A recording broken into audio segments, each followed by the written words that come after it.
ठंड में 5 जुगाड़ू बहू का खाना, घर और रजाई। सर्दियों की शुरुआत होने के साथ शाम के 6-7 बजे तक कोई भी घर से बाहर दिखाई नहीं देता। ज्यादातर घर में हीटर की गर्माहट थी। वहीं गरीब शांति का गरीब परिवार 25 गज के कच्चे मकान के अंदर ठंड में गुजारा करने को मोहताज था। माँ जी, पापा जी, आप दोनों कुछ लेंगे? चावल, सब्जी दो? अरे नहीं नहीं सरिता बहू, मुझे तो ये बर्फ जितनी ठंडे चावल खाए भी नहीं जा रहे हैं। 2 कौर भात खाकर ही मेरा तो कलेजा ठंड से जमने को हो रहा है। बहू, अब ठंड का मौसम शुरू हो चुका है। चावल कम से कम बनाया करो, ज्यादातर रोटी बनाया करो। दोनों टाइम खाने में रोटी खाने से शरीर में थोड़ी गर्माहट रहती है। तभी खाना खाते खाते राकेश गुस्से में टोन मारता है। रहने दीजिए बाबूजी, रोटी बनाने में तो इन पांचों के पांचों को आफत आती है। जब देखो चावल उबाल कर रख देती हैं। सुबह भी चावल खाकर काम पर गए थे। पूरा दिन ठंड में शरीर ठिठुर रहा था। जेठ जी, हम पांचों को भी इतनी ही ठंड के मौसम में चावल बनाने का शौक नहीं लगा। जब जेठानी जी ने आपको सुबह बोला था कि आटा लेकर आने को, अगर आपने आटा लाकर रख दिया होता तो हम खाने में रोटी बनाते। अरे हम 5 भाइयों के सिर पर पहले ही परिवार चलाने का, सबका पेट भरवाने को लेकर 36 टेंशन रहता है, और इंसान काम के कारण भूल भी सकता है। तो तुम जाकर लाला की दुकान से आटा ले आती। तुम सबको खाली खाना बनाकर खिलाना ही तो होता है। राकेश, अब बस भी कर जा। जब देखो बात बात में टोन मारता रहे। जरूरी है क्या? तुमको तो लगता है घर में कोई काम ही नहीं है। अरे बेचारी 5 दिन भर गांव में लगी रहती हैं। तुमको तो केवल कमा कर लाना पड़ता है। अगर ये 5 पकाकर परोस कर देना छोड़ दें तो थाली में रोटी नहीं मिलेगी। समझ में आई? चुपचाप से खा ले चावल। शांति को इस तरह से गुस्सा करते देख सरिता चुप करवाती है। माँ जी, शांत हो जाइए, गुस्सा मत कीजिए। हो सकता है शायद से राकेश जी को याद नहीं रहा होगा। वैसे भी 1-2 दिन में कोटा से राशन मिलने वाला है, तो 20-25 किलो गेहूं उठाकर ले आएंगे तो थोड़े दिन चल जाएगा। अजी, आप सुबह केवल 2-3 टाइम के लिए आटा खरीद कर मंगवा देना। ये 100 रुपए रखो। आटे के अलावा रसोई में जो जो चीज घट गई हो, सवेरे लाला के यहाँ से जाकर थोड़ा थोड़ा खरीद कर ले आना। अभी ठंड की वजह से ज्यादा काम भी नहीं है, इसलिए दिहाड़ी नहीं लग पा रही है। बस ये 100 रुपए है मेरे पास केवल आज। अजी कोई बात नहीं, इसी में ही हम मिला जुला कर रसोई चला देंगे। शांति के घर में गरीबी का स्तर इतना ज्यादा था कि ना तो उनका सही ढंग का खाना पीना था और ना ही घर में जरूरत का घरेलू साज सामान था। ले देकर बस खाना पकाने के लिए 2-4 बर्तन, मिट्टी का चूल्हा और सोने के लिए कुछ बिस्तर। पांचों जब शादी करके आई तो घर में बिस्तर की कमी देखकर उन्होंने जुगाड़ू तरीके से कपड़े वगैरह से बिस्तर बना बना कर जोड़ा। बहू, हम सब लोगों ने तो खा लिया, अब तुम पांचों भी खाना खा लो और बिस्तर कर देना। खाने के बाद मेरा तो पेट चुभने लगता है, ज्यादा देर बैठने का मन नहीं करता। बबीता, तुम खाना निकालो, तब तक मैं एक साइड में बिस्तर लगा देती हूँ माँ जी पापा जी के सोने के लिए। पर मंजली जेठानी जी, कमरे में तो पहले ही कितना कम जगह है। आप तो बिस्तर करेंगी तो हम खाना कहाँ पर बैठकर खाएंगी? कमरे का हाल काफी ज्यादा फैला हुआ था। कमरे का एक कोना बिस्तर से भरा हुआ था। दूसरे कोने में खाना खाए हुए झूठे बर्तन बिखरे हुए थे और ससुर और 5 भाई नींद भरी आंखों से 5 बहू का मुंह देख रहे थे, जिसे देख सरिता, लगता है माँ जी पापा जी, हमारे पतियों को नींद आ रही है। पहले उनके लिए कमरे में बिस्तर करने का जुगाड़ लगाना पड़ेगा, उसके बाद हम आराम से खाना खाने बैठेंगे। 5 जुगाड़ू बहू जल्दी जल्दी फैलते हुए कमरे को समेटने लगती हैं। सरिता भाभी, मैं बिस्तर कर देती हूँ और नुपुर जेठानी जी, आप ही सारे झूठे बर्तन कमरे से बाहर निकाल दीजिए। खाना खाने के बाद बर्तन धो लेंगे। चलो तुम बिस्तर करो, तब तक मैं बर्तन में पानी डाल कर आती हूँ। तब 5वीं बहू बबीता नुपुर के साथ गंदे बर्तन बाहर करती है। किरण जल्दी से कमरे के अंदर एक लाइन से लंबा बिस्तर लगा देती है, जिस पर बच्चे, सास ससुर और 5 के पति सो जाते हैं। तभी प्रभात कुरकुराने लगता है। किरण भाभी, ये किस तरह से बिस्तर किया है आपने? खाली जमीन पर चटाई बिछाकर लेवा बिछा दिया है। इस पर लेटने के बाद भी ऐसा लग रहा है जैसे कुछ बिस्तर बिछा ही नहीं है। देवर जी, घर में जितना बिस्तर होगा उतने ही तो बिस्तर करूंगी। ले देकर बिछाने के लिए एक ही लेवा है घर में। अरे तो इतनी सारी चादर किस लिए बचा कर रखी है? और ये गुदड़ी भी तो रखी है, इसे भी बिछाकर बिस्तर थोड़ा मोटा गद्देदार कर दो, ताकि थोड़ा अच्छे से सो सकेंगे, वरना सुबह तक तो ठंड की वजह से तबीयत खराब हो जाएगी।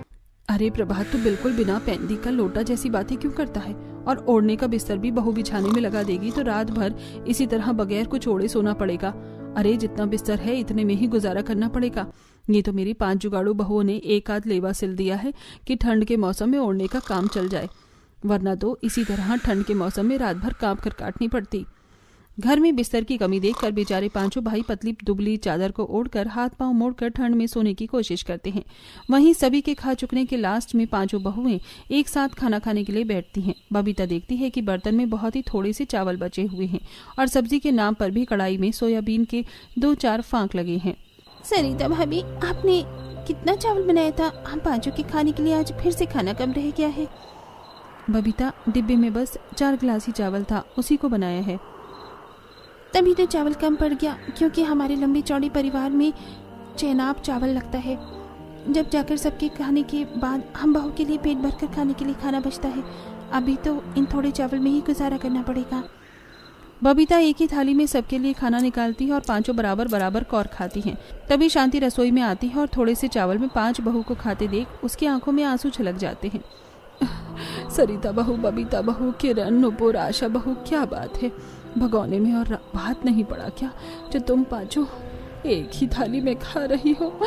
और ऐसे छुंछे चावल क्यों खा रही हो? सब्जी भी नहीं ली, जबकि तुम पांचों को तो सोयाबीन की सब्जी पसंद है। रुको, मैं सब्जी देती हूँ। शांति के रसोई की तरफ बढ़ती ही पांचों करीब जुगाड़ू बहू संकोच में आ जाती हैं। तभी आशा बात को संभालते हुए, माँ जी रहने दीजिए, हम में से किसी को सब्जी नहीं चाहिए। वो सब्जी में थोड़ा मसाला ज्यादा डल गया है ना, इसलिए देखकर खाने का मन नहीं है। आशा बहू, तुझको तो ठीक तरीके से झूठ बोला भी नहीं आता। आज फिर से खाना खत्म हो गया है। जिस दिन से तुम पांचों शादी करके आई हो, खाली तुमको दुख देखने को ही मिला है। कभी तुमने सुख नहीं किया ससुराल का। पता नहीं भगवान कब मेरे घर के हालात अच्छे करेगा। तुम पांचों को इस तरह से पेट काट कर खाते देखकर मुझे बिल्कुल अच्छा नहीं लगता। माँ जी, एक बार हमारे पति अच्छे से कमाने लग जाए तो हम भी सही से खाएंगे। खाने के बाद बबीता किरण खुले आंगन में बर्तन धोती है। आसमान से ओस गिर रही है।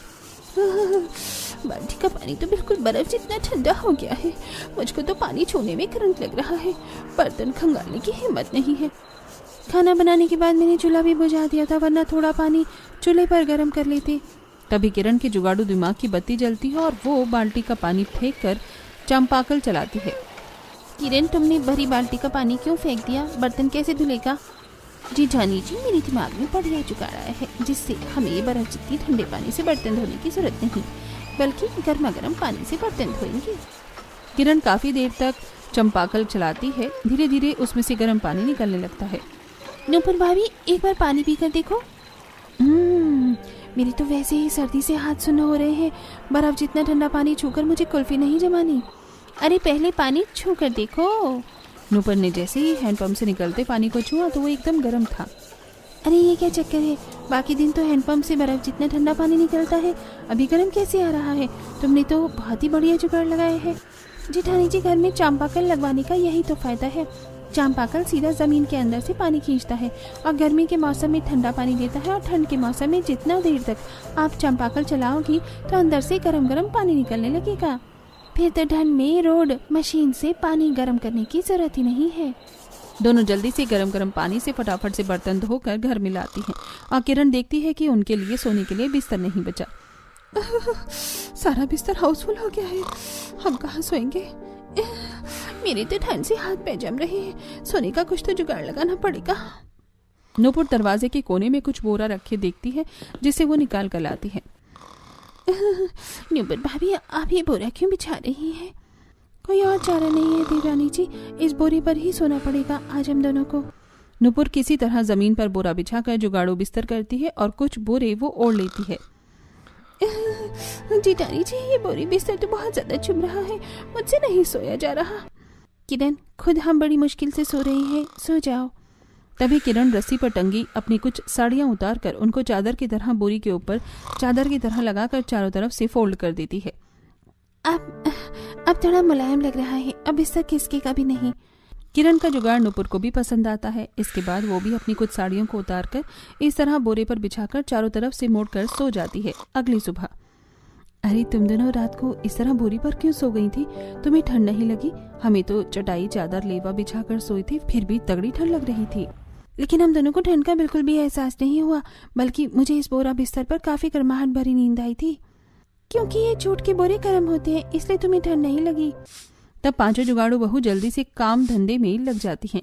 आशा जैसे ही दरवाजा खोलकर देखती है तो बाहर काफी ज्यादा कुहासा छाया हुआ था।